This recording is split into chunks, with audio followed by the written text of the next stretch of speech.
Thank you so much to Zach. He said it. If you guys have any questions, go find him next to discuss business of player and coach development. Please put your hands together for Jessica Brodsky, the Chief Commercial Officer with Player Data.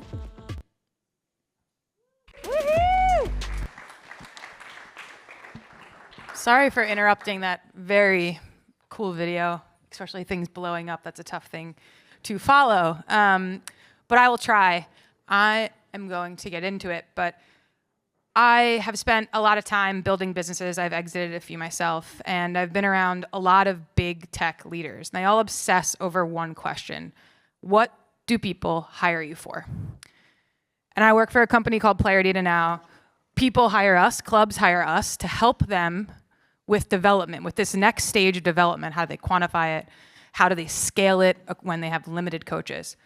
But in this room, we need to think about, while there's so many things we can do to monetize our business, to make incredible new opportunities for our athletes and our families, what are people hiring us for? And if you talk to parents, it's one word, right? Parents pay clubs for development. Players also happen to want to develop. And while we know it's not as simple as just parents and players, college coaches want you guys to develop athletes. Pro leagues want you guys to develop athletes. The whole country wants to win the Olympics, and all those athletes start in your organization. In fact, even 60 to 70% of Fortune 500 CEOs or leaders have played in a youth sports organization. So actually, the whole economy depends on this room if you really want to argue about it. And it's okay, don't feel the pressure like I do.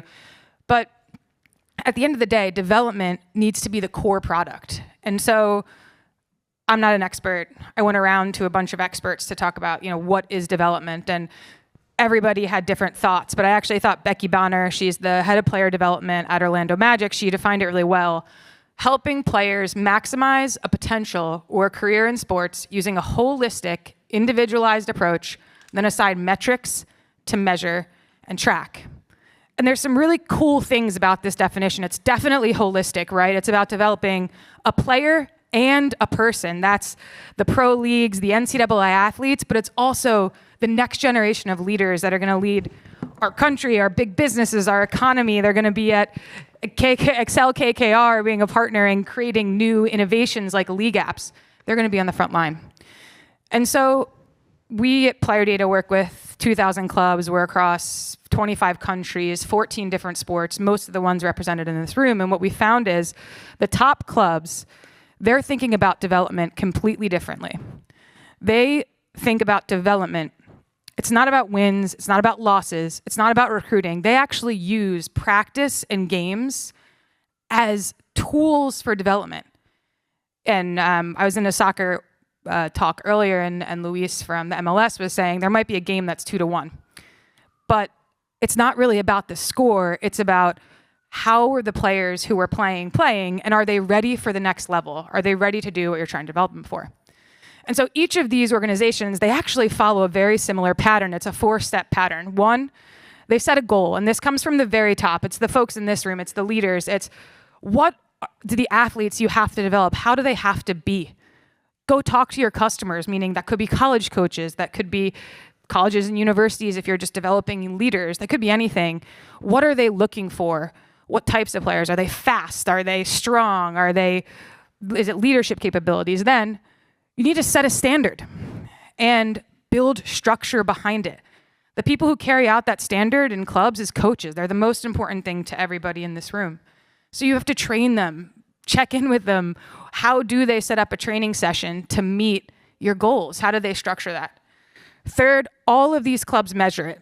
And it's not just a subjective measurement. It's not just the eye, right? It's objective as well. If it's not about winning and losing in shots and points, it's about, is that athlete fast enough for the next level? Is that athlete playing in their position better? How can you use true objective data to quantify it? And then you have to message it.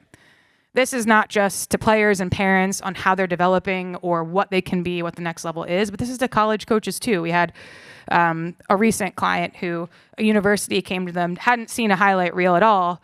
They inquired about a player and they said, hey, how fast is she and how much distance can she do? Because I know exactly how much the player I want to replace her with can do, and I'm not going to look at her highlight video unless she's physically ready for my level of the game. And so this is a really cool example. This is City SC out in San Diego. I don't think they're here in the room. They actually have a director of coaching. His name is Jeff Hughes. His whole job, well, part of it, because we all know we wear multiple hats in this room. He coaches a team, but he's also the director of a coaching and head academy coach on the girls' side. And this is soccer. But what he does is he thinks about, they set a goal as a club, but his job is to set that standard. He sits with his coaches. They create training plans. They learn about drills. They go through coach education. They review video. They review GPS data. They think about what is the standard, what's the phases, how do they build their development pipeline. Then they measure it. They look at GPS. They look at video. They use all of that to try to figure out not just how are players progressing, but also how are their coaches delivering what they need to deliver. Are all of the coaches following the standard? Can they hold people accountable? Do the coaches need more training? Do they need more support? Do you need to take things off their plate? And then they message it. And Jeff does an unbelievable job messaging it, not just to players and parents where they do development meetings, but almost all of their players get real-time feedback on how they're playing. Their coaches are trained in how to give transparent feedback. And actually what it does is it minimizes the amount of parents standing on a sideline asking about playing time, because it's not about playing time, right? It's important. Playing time's important because it's a tool for development, but it's about, is your athlete ready for the level that you want them to get to? Are they ready to go on to the next step to accomplish the dream that they might have? Dream could be playing at the next level. That dream could be just being a really great human. It just depends what it is.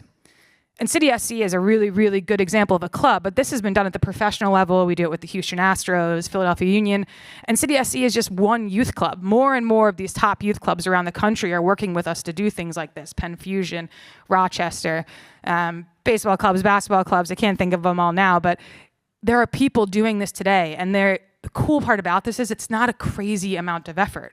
There's 10 companies like us, like League Apps, like people out there that want to help you.